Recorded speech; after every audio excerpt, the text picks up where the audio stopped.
Good morning, everyone. Today is September the 25th. I hope you're doing good. My name is MightyStream, and I'm going to do your spiritual principle a day in a meditation.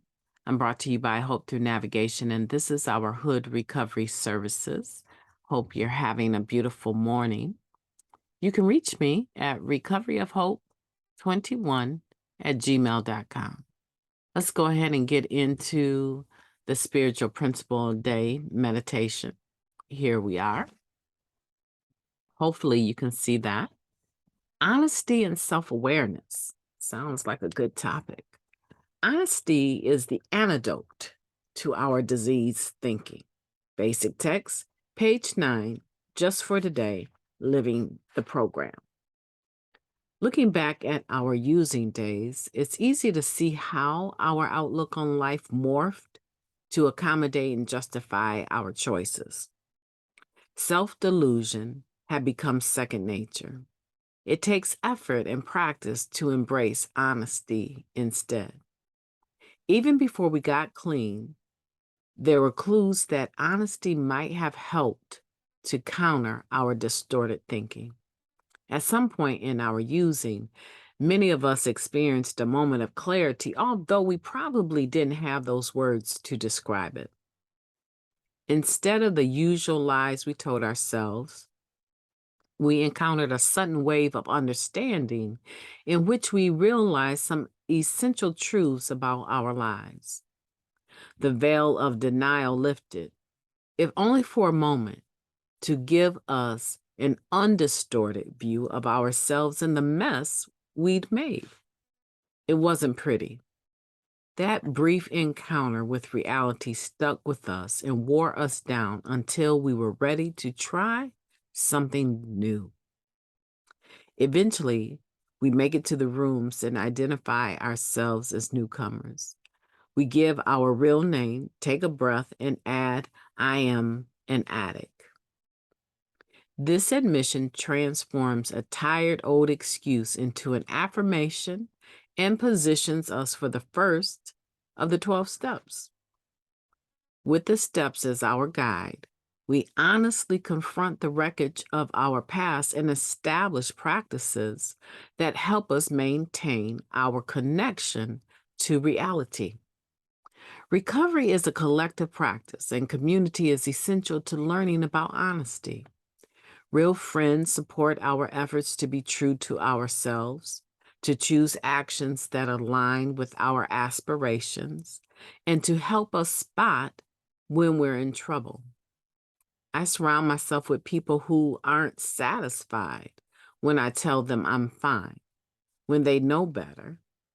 In public, they let that slide. They give me the side eye and say, "Really?" In private, they ask questions that challenge me to get honest, like, "What are you afraid of?" And "Where would you be without that defect?" Our delusions crumble under such scrutiny. Resisting well-rehearsed, unhealthy patterns takes this kind of support and a whole lot of courage. Honesty frees us from diseased thinking each time we choose to voice our concerns instead of censoring ourselves. Reveal our insecurities instead of acting like a know-it-all. Or practice some humility instead of thinking we're too good or not good enough. I'll take some time to honestly evaluate any feelings and behavior I've avoided looking at. I will get a better perspective by putting pen to paper and talking to another addict in recovery. Honesty and self-awareness. And some of us can take it too far, right? How can you be too honest and too self-aware? I think only if what you see causes you a level of depression and causes you to feel guilt and shame where you're not functional in your day-to-day living and it's all that you can focus on. I think that's when it can go too far. I think that it's important though. Let me be clear. Honesty and self-awareness are like the foundation, part of this beautiful foundation of recovery that we found. It says that honesty is the antidote to diseased thinking. And diseased thinking are all of those little thoughts we have that may not be exposed to everyone, the little lies that we tell that maybe not everyone would catch, but the people close to us would actually catch. The ways that we try to manipulate, fix, manage, and control everyone around us. If this happens, I'm going to say such and such, and then I'm going to say this, and I'm going to get that. And hopefully they'll never see the lie that I'm telling, because if they see it, that means I'm gonna have to try to come up with another lie, right? Those types of things, that way of living is very much attached to our active addiction and very much attached to a character defect, right? And so when we're talking about honesty and self-awareness, we want to look at these two spiritual principles as friends. Friends that don't mind holding hands in public because they know that the relationship is sincere and genuine. Honesty is one of the friends, and self-awareness is the other. And within you, they have to come together and embrace one another. But if you're always fearful of what the end result would be, maybe you're overthinking things, or you have a tendency to, which most of us do, then you might not be ready or willing. I don't want to say be ready, but you may be resistant to this level of honesty and self-awareness that is being talked about here. This type of honesty and self-awareness is relational. It's what type of relationship you have within yourself, but it's also who is there around you in your circle that knows you well enough to know you are not telling the truth. Why are you trying to say that, right? In public, they might let you get away with it because they don't want to shame face you. But later, in the car or as you're walking away, why would you even tell that lie? Why did you do that? I'm trying to figure out. It was all I can do to keep a straight face while you were talking. Why would you say that? What are you afraid of by letting people know who you really are, how you really feel? What's going on with that? I live in a not live, I work in a situation where when I have someone in my office and I'm sitting and I'm talking to them, the initial instinct is to tighten up, right? That's their initial instinct, is to be on the defense.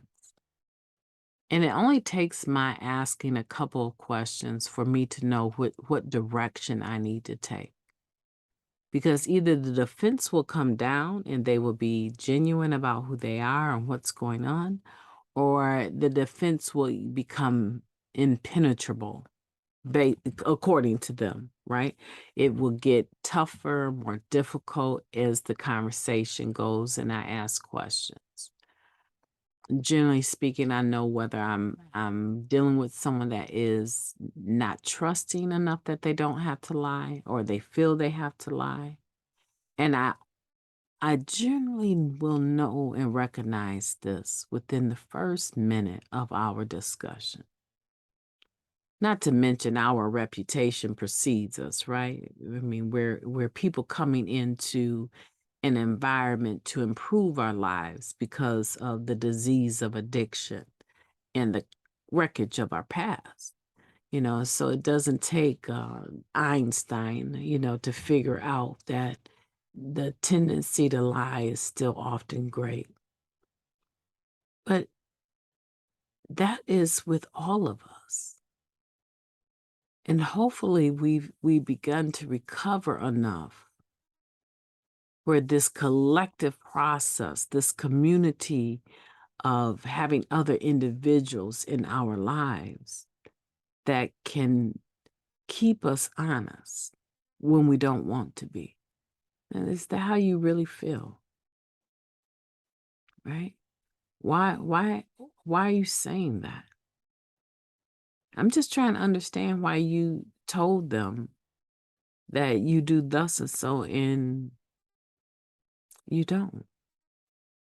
Or you will do thus and so and you won't. Right?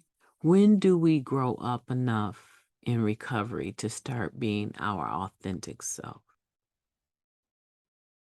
Where we can be honest and self-aware about who we are. You know, it talks in here about how we introduce ourselves in the rooms. We use our real name and we take a breath and say, I am an addict. A lot of people get very creative with that initial introduction. My name is so-and-so. I'm a grateful recovering addict who wants to give praise to meditation. I'm just making up something because that's what's worked in my life. And they'll spend about 20 seconds making their introduction. That could be very simple. My name is so-and-so and I'm an addict. Glad to be here today, such and such, and just tell your story in the time frame that you've been given to tell your story, unless you're the speaker, right? So these are things that I think it's important for all of us to be mindful of. How honest are we? How self-aware are we? And do we have anyone in our community, in our collective circle, that has the ability and the permission that we've given them, right? In the sense, not like I give you permission to check me. No, I'm not talking about that. But giving someone spiritual permission to call us on our stuff is a process. Because if we're hostile every time they say something and point out our character defect, if we're hostile, they're not going to continue to feel spiritually free to do that with you. So do we have anyone like that? Or we just say we do, but we don't really? So let's work on that today. I hope that you will have a beautiful day. It's getting better and better as the time goes by. I am going to go focus on my family. What are you going to do today? I hope that it'll be a beautiful day for you on purpose. Okay, I will be talking to you tomorrow and I look forward to it.